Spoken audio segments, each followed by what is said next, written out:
Welcome back to Normal Baseball. Today we are continuing our 2023 Will Be Team Projection Series. Today we have the Atlanta Braves. Let's get into it.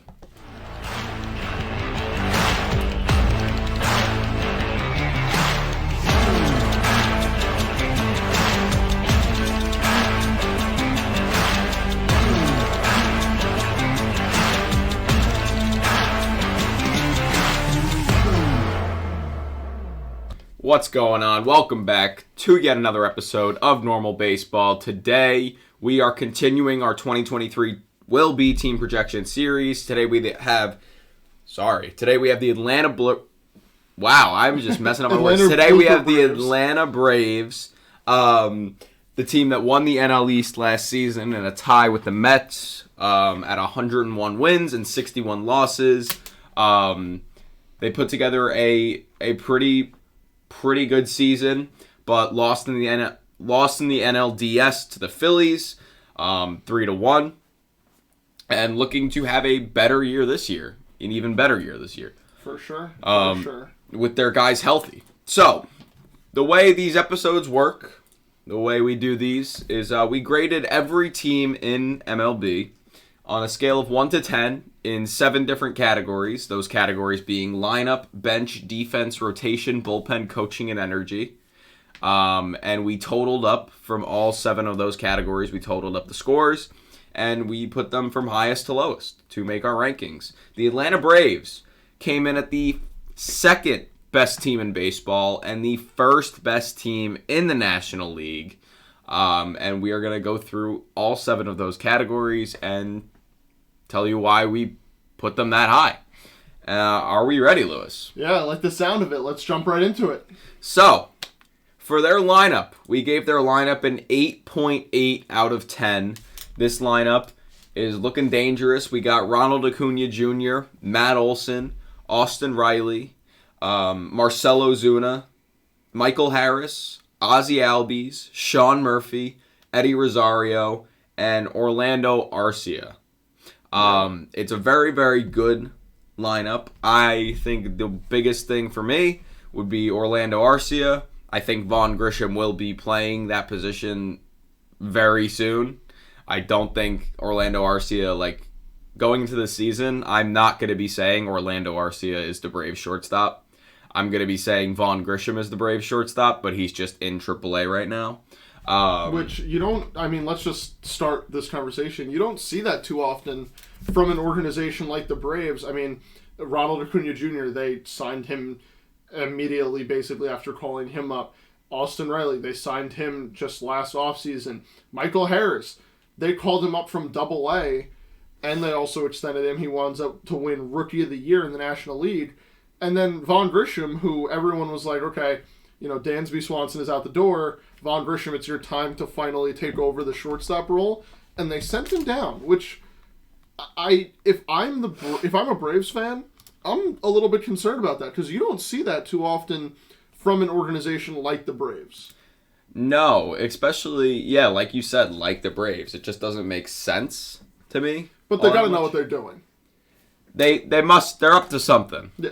But I think it's a little concerning because I want to see that man play in the big leagues. I'm a big Vaughn Grissom guy. Agreed. Looking at the rest of this lineup, though, that shortstop position, it can kind of have that little down spot because you got Ronald Acuna Jr. back for the entire season. He missed a lot of last season with that injury. He only played 119 games, the torn ACL. That took him out for the second half of last year, or 2021, and the beginning of 2022. In those 119 games, he batted .266. He had 15 homers, 24 doubles, 29 steals. His numbers were down a bit, but again, you're coming off a torn ACL. So you kind of have to get back in the swing of things, to say the least. You'd have to give Acuna a pass for the last offseason, for sure. Not entirely, because he did not look as amazing as you would want him to be coming back from an injury, But given that he has now been given an off season, he just competed in the WBC. I think that it's fair to say that we should expect Acuna to come back to the guy that we know finished, was it third in MVP voting just a few years ago? So, more Ronald Acuna Jr., please. Yeah. Yeah, I'm certainly looking forward to seeing him healthy again and to seeing him have this full season, because when he does, so far in his career, when he does play that full season, he's very dangerous. So we'll see how exactly he does come opening day and just how much he can crush the ball. In his last full season, was 2019. He had 41 homers, 37 steals, was close to a 40-40 season. So yeah, very excited to see Ronald Acuna Jr. back in the lineup. The biggest thing that we do have to talk about is Sean Murphy. They received Sean Murphy in a trade with the Oakland Athletics. Incredible pickup, incredible trade. They did not lose too much. They lost a couple prospect pitchers, and William Contreras is now gone. But I think this was an amazing trade, and I think that they are going to be getting a fully healthy Sean Murphy in a ballpark that isn't Oakland, that isn't a pitcher-friendly ballpark, which will make him even a better offensive catcher. And we already know that he is an amazing defensive catcher too. So I think it's just a really, really good trade. Well, what are your thoughts on the Sean Murphy trade? Yeah, I agree with you. Just to break it down a little bit more for anybody who isn't too familiar with how the Sean Murphy trade went down.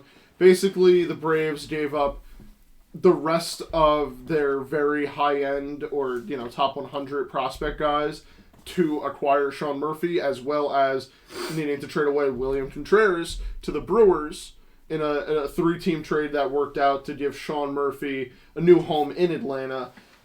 I think that the trade is going to work out very, very well for the Braves right now. Hopefully it works out well for the Athletics, because I'm going to be rooting for all those prospects that are over there.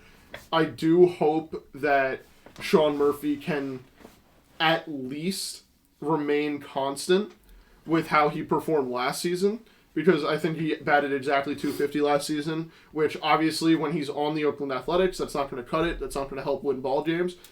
Getting a .250 average out of your catcher position with very good defense for this Braves team is going to be very good. Yeah, like you said, I think being on the Athletics, they were expecting him to be one of those, center fielder guys like Ronald Acuna Jr. and just carry your team offensively. But that's not really his role on a team, which is why he didn't really fit for the Athletics.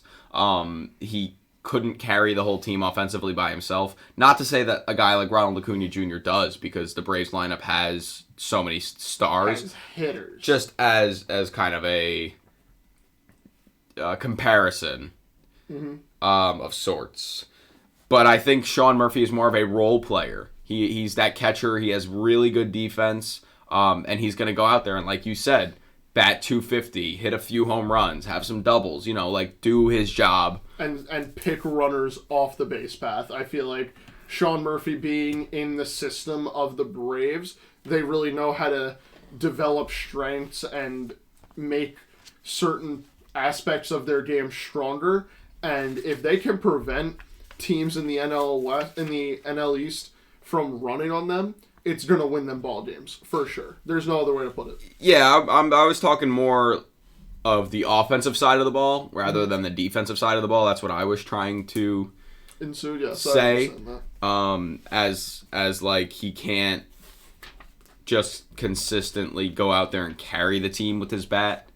But he will play a very big role and a very important role in this Braves lineup, and I love it. I love it, love it, love it, love it, love it. Yeah, for sure. Other guys in this lineup, you got the defending NL Rookie of the Year. Not really defending because he can't win it again, but Michael Harris II, he's going to be playing center field for them for the majority of the season, for all of the season. Yeah. He had a really, really good year last year. He put together in 114 games. He batted .297, which is incredible for a rookie. He only struck out 107 times, 19 homers, 27 doubles, 20 steals. Just a really, really, really good season for Michael Harris II. If he can put together another season like that this season, I think he'll kind of take the place. If one of their big names has a down year, he can certainly pick up for that slack. And if no one has a down year, he's just adding to the danger in this lineup. So I love Michael Harrison there. Another concern for me is Eddie Rosario has just not been good. Since that magical playoff run, basically. Right, and nothing really said that he was going to be good. He was good in that playoff run, yes, but they needed outfielders, which is kind of the main reason they got him. Just since 2019, he really hasn't been putting it together as much as he has in previous years. 2022 was by far the worst year of his career. He batted .212 with a 587 OPS. Just absolutely horrible. I'd love to see him get back to where he was. Eddie Rosario, back to hitting, 275 to 290, 300, around there. That would be very dangerous in this Braves lineup, because I feel like you look at this lineup and there's so many big names that you kind of forget if Eddie Rosario can put together a, 300 average type season, or even 275, and just doing the thing. That's dangerous. That just adds to the depth of the lineup. So, do I think he can? I'm not going to say no, but based on last year, it looked really bad. All right. I can understand that. Yes, Eddie Rosario is going to be difficult to gauge. Certainly, you do need that bottom 6, 7, 8, 9 to produce well. One guy who we didn't even hit on yet, Ozzie Albies. He got injured twice last season. Really, I think now that he's been given a full offseason to really come back into his own and all that, we're going to be talking about how he will be another producer for this Braves lineup. I just think that I think the only way that we can say this properly is that all 1 through 7, the first 7 batters in their lineup, according to Fangraphs, is Ronald Acuna, Matt Olson, Austin Riley, Marcell Ozuna, Michael Harris II, Ozzie Albies, and Sean Murphy. I feel like those 7 guys, you know what you can get out of them. Like, the only wild card one is Marcell Ozuna from the Braves. I was going to say, I don't want to sit here and say Marcell Ozuna is a star player on this team anymore. Oh, no, he's not a star, but I feel like you know what you're going to get out of him more than you know about Orlando Arcia and what Eddie Rosario is going to be capable of come this season. I will look forward to seeing how Brian Snitker, right? That's the manager? Snitker. I will be looking forward to seeing how he moves guys around in the lineup, because it's very clear for the past X amount of years, however long it's felt like it's been forever, that the former World Series champion Braves are very, very strict and brave about how they construct their lineup. So I'm looking forward to seeing if Eddie Rosario comes out hot, will he get bumped up in the lineup? If Matt Olson starts to slump or Austin Riley slumps, will they move him down? Will they bench them for the day? Will they give him a time to recoup and try to figure something out? Because this team is in win now. There's no other way to say it. This team is win now mode. Well, of course they're win now. They're 2 years removed from a championship and have pretty much all the same guys, minus Dansby Swanson, at least when it comes to the lineup. Yeah, and Freddie Freeman, but they have replaced Freddie Freeman with Matt Olson, who Matt Olson put together a really nice year last year with them. And a really good spring training so far, too. He's looked very good. Yeah, another athletics guy, too. So if that's any tell of what Sean Murphy's going to be like, then it's a good one. The Marcell Ozuna thing, for me, it just doesn't make sense in my head, because, he went from being this 200, 250, literally anywhere from 250 to 300 hitter before in previous years. He hit all around batting average. OPSs are all over the charts. Like, it almost feels like it depends on how he's feeling that year is how he's going to play. Yeah. Because it's just all over. There's not really too much consistency when it comes to the average numbers. Last season and the season before that, 2021, were horrible. for Ozuna, and I can't say that he's like that star that we saw in like 2020 in the shortened season, or really even a couple years before that. I can't say that till I see him start to hit the ball, because so far in spring training he's batting .314. So if that's any tell of what he's going to do this season, it's a good one. Yeah. And when you compare that to the previous 2 seasons, it's looking really good. So we'll see what Marcell Ozuna can do. He's my designated wild card in this lineup. Ozuna from the Braves is your designated wild card? Ozuna from the Braves, yeah. So do we want to move on to their bench now? Yeah, go ahead. Their bench. We gave their bench a 7.1 out of 10. Their bench is looking like Travis d'Arnaud, Ehire Adrianza, who's a non-roster invitee to spring training, not sure if he'll break camp, Sam Hilliard, and Kevin Pillar, who is also a non-roster invitee to spring training. It's a good bench. I think once Vaughn Grisham comes up, Arcia will be on the bench. Or Vaughn Grisham will be on the bench. Either one of them will, I believe. I think depending on how Arcia performs to start the year, maybe they let him ride it out and put Vaughn Grisham on the bench, because Vaughn Grisham, from what little we saw of him last year in the big leagues, looks very good. Yeah, my only thing is if Arcia starts out hot and they do plan on making him that, the shortstop pretty much every day, there's no point in bringing up Vaughn Grisham, get him some more playing time. I expect Vaughn Grisham to be the starting shortstop for this team by the end of the season. That's just my kind of feel for it. Okay. Yeah, so that would bump Orlando Arcia to the bench. But I think it's a really good bench. Having a guy like Travis d'Arnaud on your bench is severely underrated, dare I say, because d'Arnaud last season put together a really good year. I feel like under the radar, batting .268 with a 791 OPS at the catcher position too. 25 doubles, 18 homers, just really good numbers from Travis d'Arnaud at that catcher position, and him backing up Sean Murphy. It was that weird spot of when they traded for Sean Murphy, we didn't know that second that they were giving up William Contreras, and it kind of, just for a few minutes until we found out, put it in that spot of, hey, what's going to happen? They have 3 catchers now. Are they going to move William Contreras somewhere? Like, what's going on? So I'm glad that d'Arnaud is going to be the one to back up Sean Murphy. Yeah. Just because of what he did last year and how under the radar it was. Sam Hilliard was on the Rockies last season. Just kind of not too many thoughts on him. Bench guy. He is a bench guy. Yeah. And I think he'll be. I think it's the thing, all in all, that this Braves bench sums up what it is to be in the Braves organization. Sort of unknown, especially the 2 non-roster invitees. But if you're not within the New York area, Kevin Pillar is probably not the most familiar name. Sam Hilliard, another guy who just doesn't sound that familiar. Just, these guys are probably going to come in. They're probably going to break camp.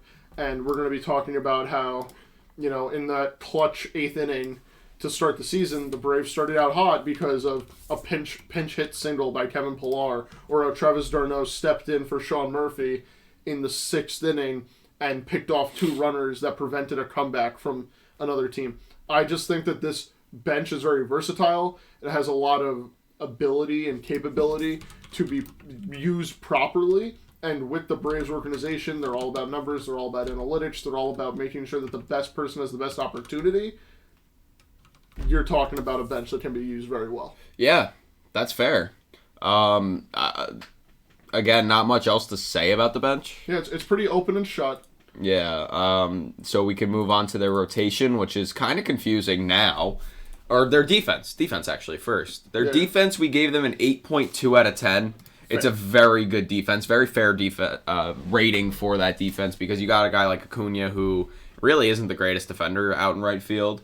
But then you got Michael Harris right next to him, who was a stellar defender last season. Certainly. To use very good words there. Matt Olson's a good defender. Austin Riley is, Austin Riley, I'm going to believe in making a jump defensively this season.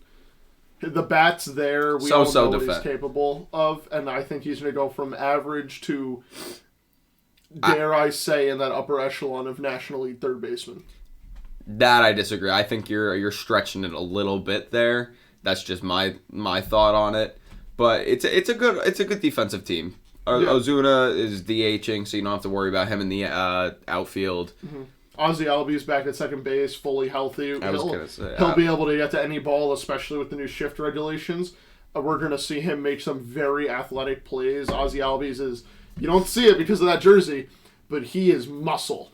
Whether that be in the arms or the legs, he can run fast and he can throw hard. We're going to see a lot of athleticism out of him, which I'm looking forward to. Vaughn Grisham or Orlando Arcia, not too sure how they play defensively at short, but knowing the Braves, they're probably going to win a Gold Glove.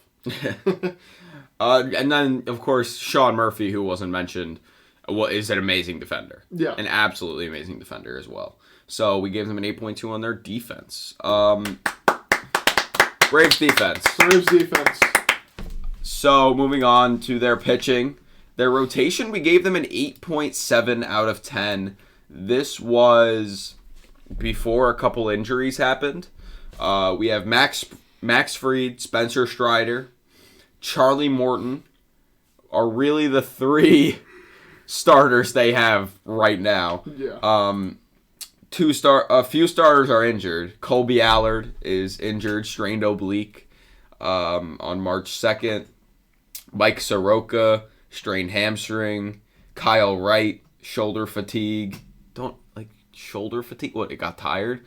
And then No more ibuprofen. Hunskar Yanoa got Tommy John in September of last year, so we won't be seeing him for a while. But I think Kyle Wright is starting the year on the IL. He'll be back soon. I believe it's the 15-day IL. He's starting the season on. Mike Soroka, I'm not sure what his deal is. Hopefully he can get back soon. Same thing with Colby Allard, because currently they really only have three pitchers in their rotation. Yeah. But when we did make this ranking, we had Mike Soroka, Kyle Wright, and Colby Allard in this rotation, which made it a lot better of a rotation than it is right now. This is definitely a Braves starting rotation that is down, but can definitely not be considered out yet. Obviously, the season hasn't started. Hopefully, all these guys come back fully healthy. As for the guys who are currently completely healthy and able to pitch, if opening day were to be right as of recording this, Max Fried, amazing.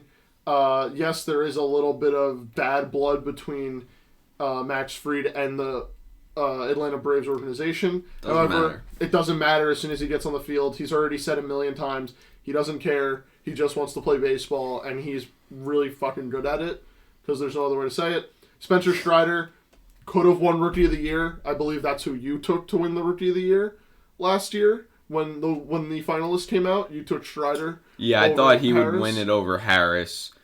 He certainly has Cy Young type stuff, so dare I say he wins the NL Cy Young this year. Yeah, he definitely has Cy Young stuff. I could not disagree with you there. And Charlie Morton. Charlie Morton. We know what the hell we're getting out of 40-year-old Charlie Morton. Yeah, not great last season, but he is one of those guys who will go out there and he'll give you a somewhat decent start.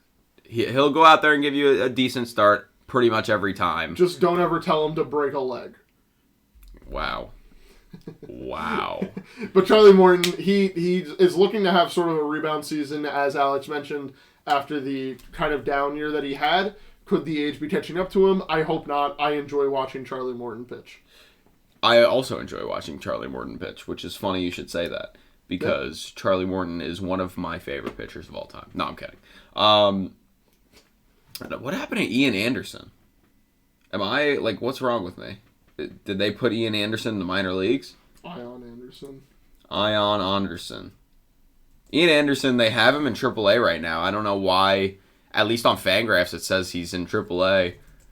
With all these starting pitchers' injuries, if it's like this on opening day, you kind of have to bring up Ian Anderson, no? He's struggling with an injury. All right, well, we'll see. He's struggling with an injury. He's going to work through it in AAA. So... Well, we'll see what Ian Anderson... He should be back. He should be soon, then hopefully if he's pitching in AAA, he should be back fairly soon. No, I hope so. Ian Anderson's another guy who has to be mentioned in this this starting rotation. Mm-hmm. Do we want to move to their bullpen now? Of course, let's jump into it. Sorry. Bless you. Not a sneeze, definitely not. Their bullpen, we gave them an 8.4 out of 10. Seems like a little low, but it's a good bullpen. Nothing crazy. AJ Mentor, Joe Jimenez, however you want to say it. Colin McHugh, Dylan Lee, Kirby Yates, Nick Anderson, Lucas Litke, and Michael Tonkin. Oh, and Jesse Chavez was a non-roster invitee to spring training. Should make the team. We can't forget also that Raziel Iglesias has shoulder inflammation. He'll probably be out a few weeks, couple weeks. And Tyler Maztek had Tommy John surgery in October. He'll be out for pretty much the entire year. But yeah, this is a pretty good bullpen. When you add Raziel Iglesias into this, which is he was in there when we made the ranking. When you add Raziel Iglesias into this bullpen, it's a really, really good bullpen. It can kind of lock down a lot of people. When you look at past years, this bullpen has been good. You know, having Kenley in it. What was it? Last year? Kenley was in this bullpen? Year?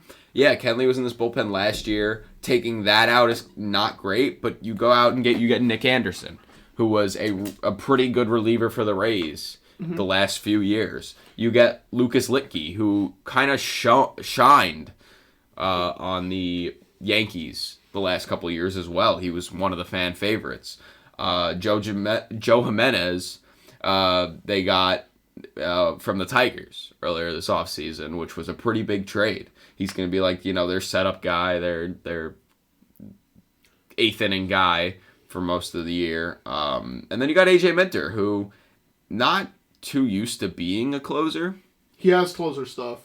But hopefully he can, get in there and close out some games. What do you think about the... I like the bullpen. I like the design of it. It definitely feels very Bravesy to me. Like all these guys who are not the absolute best at what they do. We're not talking prime Mariano Rivera or Trevor Hoffman. We're not talking about those type of guys in this bullpen. But it feels like if any team were to make the most out of such a... I don't want to call them a ragtag bunch because they're definitely a bunch of very good relievers, but definitely not the best. They're gonna still compete with this bullpen, and I don't think that there's any way around it. Especially when they get Raziel Iglesias back, this bullpen is just gonna have a whole new energy to it, and Raziel will probably slot into the closer role, which would then put AJ Minter down a peg. However, if AJ Minter's closing out games and he's doing well, I don't think that it's a question of making Raziel the new setup guy.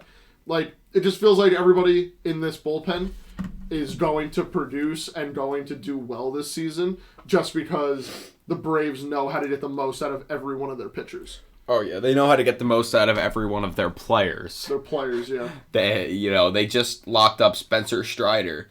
The playoffs were going on. They were in the playoffs, and they were locking up Spencer Strider to a deal. Like, that's how concerned the Braves are with locking up their guys and just getting them to have the spirits to get the best out of them at all times, coaching them well, just kind of doing everything they need to make their players as good as they possibly can be. Yeah. And they're really, really fucking good at it. And you know who's going to really benefit from this, in my opinion? Nick Anderson. I think there is no better place for him to go, especially after being on these Tampa Bay Rays teams.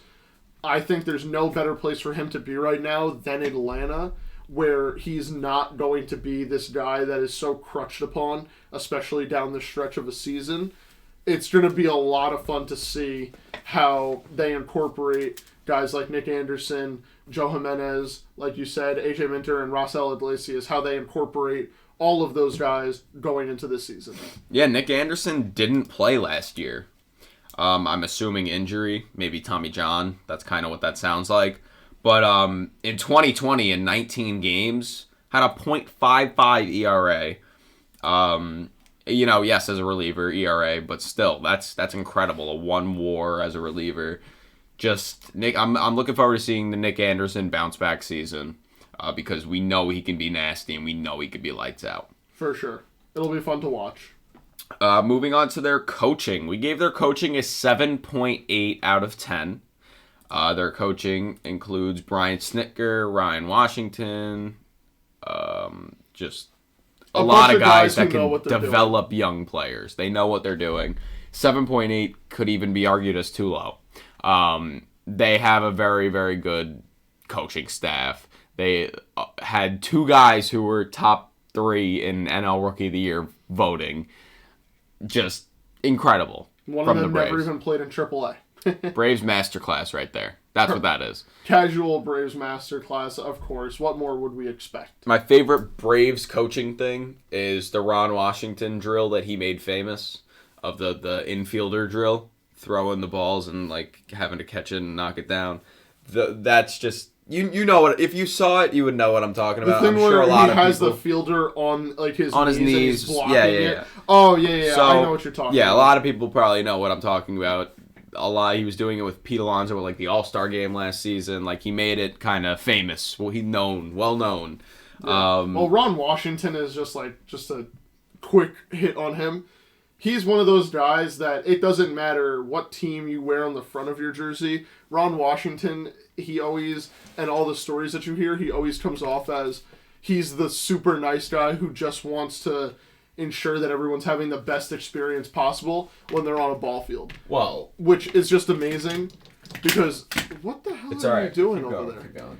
Because when you talk about, like Alex just mentioned, he worked with Pete Alonso. He's also worked with plenty of other guys around the league. And during, I believe it was not this offseason that we're just finishing up now, but even last offseason, he spent a good 2 months of his offseason traveling around to different towns and cities to help out other guys in their defense and how they approach the game, which was really cool because you don't see that too often from coaches within a team's own organization, let alone from a different organization. Yeah, if I'm the Braves, I'm saying, stop doing that. I don't know. You're our coach. I think that Why would we pay you to be our coach when you're going out there and coaching the entire league?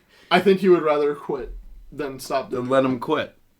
Let him quit. That's kind of, I don't know. But maybe he's like holding back something, or he's like telling people on, so, you got to pick it back. You got to pick it back. I doubt he's giving them the wrong advice. Especially against the Braves. It worked so well against the Braves. I don't know. They got a lot of coaching. They got a lot of good coaching. Yeah. That's pretty much all I have to say about that. They have good coaching. Yep. It's shown through their player development. Yep. Time and time again. Just when you think they're done. Their final category is energy. For their energy, we gave them a 9.2 out of 10. This team is fun. This team knows how to win. This team knows what it feels like to win. And they just know how to have fun. They bring energy every day. Ronald Acuna Jr. is probably one of the most energetic guys in the league. Electric, rather. It's starting to rub off on guys like Matt Olson and Austin Riley, too. Yeah, which is so much fun to watch. Hitting those big-time home runs just brings out, the best in everyone. Yeah, and if excitement. You really want to talk about some of the best baseball that we saw last season, go to YouTube after you're done with this video or this podcast and watch highlights of the Mets-Braves series that they played. I think it was a 3-game set down in Atlanta where the Braves swept and wound up. That was the reason why they won the NL East last season. Watch the highlights of those 3 games because I don't think that you could have asked for a more entertaining, energetic form of baseball than those 3 games. Yeah, they certainly do know how to bring the energy. Oh yeah. So with Ozzie Albies being back, he'll be a lot of fun. I agree. Yeah. So if you're counting at home with us, we gave the Braves a 58.2 on our total score out of 70 possible points. That is good for second best in baseball and the first best in the American League. Lewis, do you have National League, my fault. Lewis, do you have a rookie report for us? Of course I have a rookie report. So, As I mentioned earlier with the Sean Murphy trade, the Braves did kind of sell out the rest of their prospects that had a chance to or were in the top 100. However, we know how the Braves work. You know, I right now have a list of 15 different Braves rookies or prospects, and honestly, I could close my eyes and pick any name, but the name that I want to highlight is Jared Schuster. Jared Schuster is slotted to start at some point for the Braves, especially with all the injuries that they're facing on the pitching side of things. He's a left-handed starter. He's seems to be good. Last season, he pitched in both AA and AAA, where he had a 3.29 ERA over the course of 27 games. Came out of the bullpen a couple of times, too, and he looked pretty good. His opponent's average was just above 200 at 212. His whip was 1.05. He just looked really good and had 145 strikeouts. He has a lot of good stuff. The Braves know how to develop pitching. You can bring him in and have him talk to Spencer Strider, who just did the same thing. And you're talking about another pitcher in the Braves organization that is just set up to look really, really good for hopefully the foreseeable future. I believe that if there were any year for a pitching prospect to step up for any team, it would be this year for the Braves with all the injuries that they're dealing with, both in the rotation and in the bullpen. Well, yeah, more in the rotation. They only have like 3 full rotation guys right now. He's their one overall prospect in the minors, no? Yes, he is their top prospect across all of the Braves organization.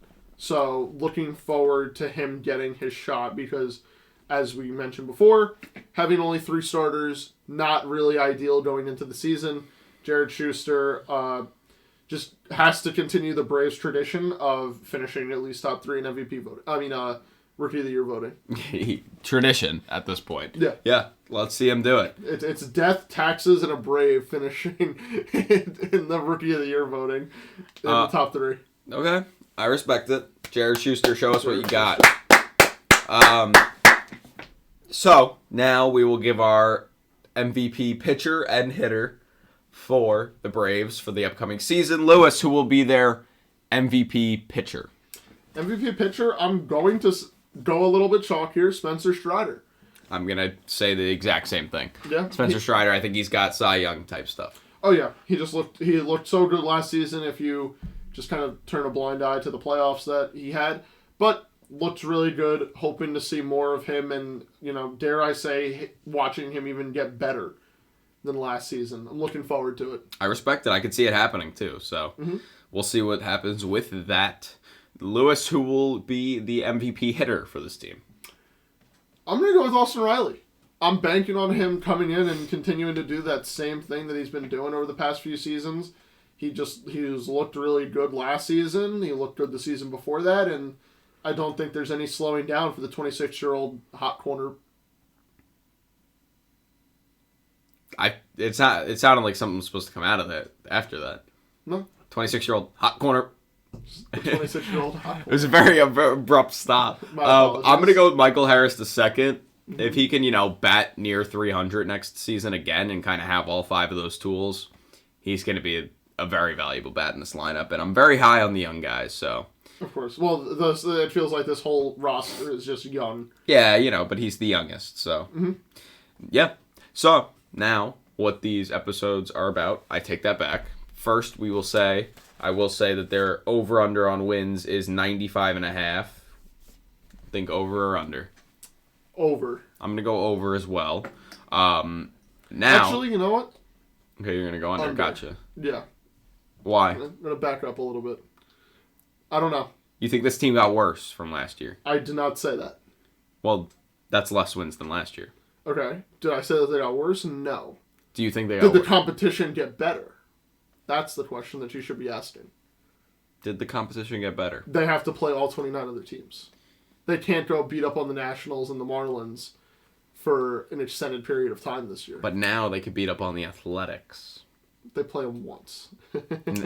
Royals, Tigers. I don't know. The Tigers will steal a win against them. I'll bank on that one. Yeah, we'll see. Now, what the episodes are all about, I will say the 2023 Braves will be, and you'll tell me what place in the NL East the Braves will finish in this season. Lewis, the 2023 Atlanta Braves will be in... Second place in the NL East. Okay, I'm going with first place in the NL East. I think they're going to take it Why again. don't you put the Mets there? I put them at second. I said I'll believe it when I see it. Okay. I'm going Braves over because again, the Mets, I will believe it when I see it. Until then, the Mets will Met, and I think that the Braves will be in first place in the NL East. All right, yeah, that's a comfortable answer. Cannot chalk you for it. Yeah. Thank you guys for listening, watching, viewing, subscribing. Let's go Braves. We love you guys Braves. if you're listening. Go Braves. Go Braves. Go Braves. Los Bravos. Go Braves. Okay, and we will see you guys in the next one, which is the number 1 team in baseball this season. No. Remember to share if you enjoyed and leave a like. Thank you guys. We'll see you guys next time. Peace.